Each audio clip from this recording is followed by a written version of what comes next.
Board का member नहीं बन सकता अगर वहाँ कोई मराहत मिल रही हैं और कोई इस तरह से है।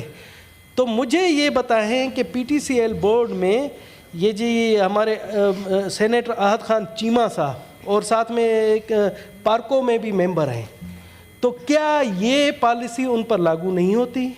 ठीक है जी, पहला क्वेश्चन मेरा ये है। ठीक जी सर। दूसरा मेरा एक सर मेरा मासूमाना सा क्वेश्चन है कि जी चेयरमैन को $8,000 पर विजिट पर मीटिंग, कोई वो सालाना वो नहीं है, ठीक है जी।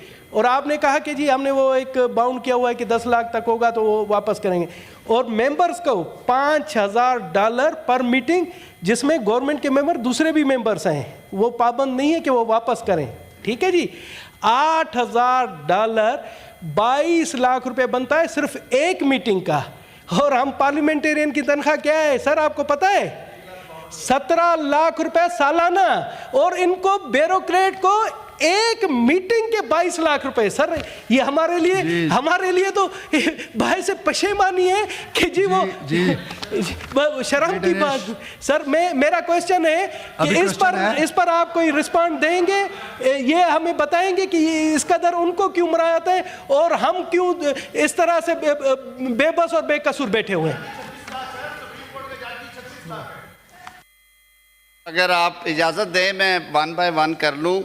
दिनेश कुमार साहब ने पूछा कि सवाल ये था कि क्या पार्लियामेंटेरियन किसी बोर्ड पे जा सकता है। मेरा सवाल का जवाब पहले भी ये था कि हाँ जा सकता है, लेकिन वहाँ पे कोई ऐसा तनख्वाह का मामला ना हो कि फ़िक्स्ड सैलरी नंबर 1 कि जो जैसे MP1 हैं या और ग्रेड्स हैं, आप तनख्वाहदार मुलाजम नहीं बन सकते। बोर्ड पे जाके एजाज़िया ले सकते हैं, लेकिन उस एजाज़िये पे भी कदगन लगा दी गई कि वो 10 लाख रुपए सालाना से, चाहे आप जितने बोर्ड्स पे भी हों, एक बोर्ड पे हों 2 पे हों, 10 लाख रुपए सालाना से ज़्यादा, वो भी सफ़र ख़र्च की मद में है कि मीटिंग्स पे जाना है, ठहरना है, आपने जहाज़ का टिकट लेना है, उससे ऊपर वाली रकम जो है वो आप सरकारी ख़जाने में दोबारा जमा कराएँगे। वो सरकारी अफसरान के लिए भी ये है और पार्लियामेंटेरियंस के लिए भी ये है।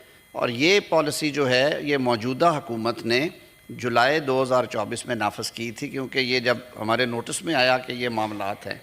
अब आपने कहा कि ये 5,000 और 8,000 क्यों है डॉलर टर्म में। मैंने अर्ज़ किया था 2006 में जब इसकी शेयर्स दिए गए एक दोस्त मुल्क की कंपनी को, तो उन्होंने इसकी मैनेजमेंट के हवाले से उस एग्रीमेंट में बहुत सारी चीज़ें लिखी थी और उसमें बोर्ड ऑफ डायरेक्टर्स में उनकी अक्सरियत का भी जिक्र था। अब ये डिसीजन उन्होंने करना होता है। ये एक अब इंटरनेशनल कंपनी है, मल्टीनेशनल बन गई ना जी जो PTCL है, तो ये अब बोर्ड की अक्सरियत उनकी है, इसका फ़ैसला वो करते हैं। अलबत्ता जो इजाफ़ी रकम आती है वो हुकूमत पाकिस्तान को ही वापस आ जाती है, किसी की जेब में नहीं जाती। बहुत शुक्रिया। अजीज़ साहब।